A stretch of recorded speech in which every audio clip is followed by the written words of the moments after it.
सर्दियों का मौसम था। महाराजा केसरदेव अपने कुछ मंत्रियों के साथ किसी काम से नगर से बाहर जा रहे थे। ठंड इतनी थी कि सभी दरबारी मोटे मोटे ऊनी वस्त्र पहनने के बाद भी कांप रहे थे। चलते चलते राजा की दृष्टि एक बूढ़े भिखारी पर पड़ी, जो हाथ में कटोरा लिए इस कड़कड़ाती ठंड में एक पत्थर पर बैठा कांप रहा था। भिखारी की ऐसी स्थिति देखकर महाराज से रहा न गया। रथ रुकवाकर पहुंच गए उस स्थान पर जहां वह बूढ़ा भीख मांग रहा था। कुछ देर तक राजा केसरदेव भिखारी को देखते रहे और फिर अपना कीमती शॉल उतारकर बूढ़े भिखारी को ओढ़ा दिया। महाराज की ऐसी उदारता देख सभी दरबारी व आसपास के लोग राजा की प्रशंसा करते हुए जय जयकार करने लगे। जब सब लोग महाराज की प्रशंसा करने में लगे थे, तब केवल तेनालीराम ही ऐसा व्यक्ति था जो चुप खड़ा हुआ था। तेनाली को चुप देख राजपुरोहित को बोलने का अवसर मिल गया। वह तपाक से बोला, क्या बात है तेनालीरामन, यहाँ सभी महाराज के इस कार्य की प्रशंसा कर रहे हैं, केवल तुम ही चुप हो। क्या तुम्हें महाराज की उदारता पर कोई संदेह है?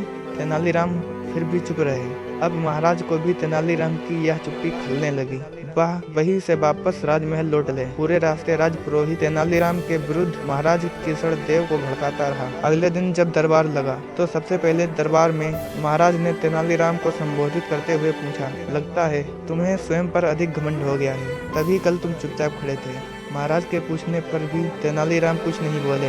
अब तो महाराज तिलमिला उठे और तेनालीराम को 1 वर्ष के लिए देश से निकाले जाने की सजा दे डाली। सजा सुनाते हुए महाराज ने कहा, तुम अभी विजयनगर को छोड़कर चले जाओ और जाते समय अन्य सभी कुछ यहीं छोड़कर केवल एक वस्तु अपने साथ ले जा सकते हो।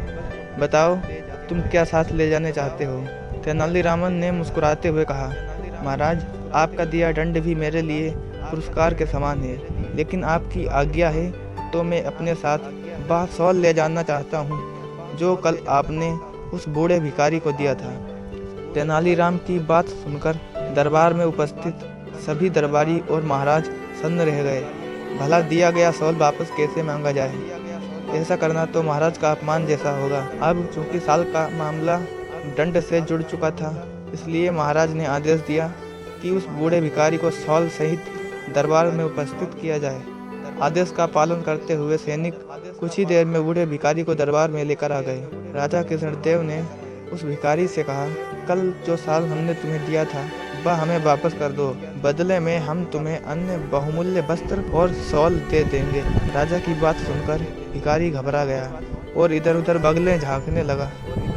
सैनिकों के जोर देकर पूछने पर उसने कहा, महाराज वह शॉल बेचकर तो मैंने रोटी खा ली। बूढ़े भिखारी के मुंह से यह बात सुनकर महाराज केसरदेव क्रोध से भर गए, परंतु बात उनके सम्मान की थी, इसलिए उन्होंने भिखारी को आगे कुछ न कहते हुए दरबार से चले जाने का आदेश दिया।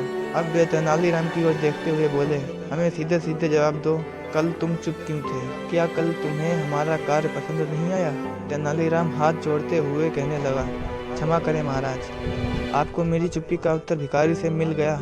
भिखारी को कीमती शॉल की नहीं बल्कि पेट भरने के लिए रोटी की जरूरत थी। मैं आपको शॉल देते हुए रोक नहीं सकता था, इसलिए चुप ही रहा। राजा केसरदेव राय को तेनालीराम की बात जच गई। उन्होंने तभी अपने मंत्रियों को आज आदेश दिया कि नगर में ऐसा प्रबंध करो ताकि किसी भी नगरवासी को पेट भरने के लिए भीख न मांगनी पड़े।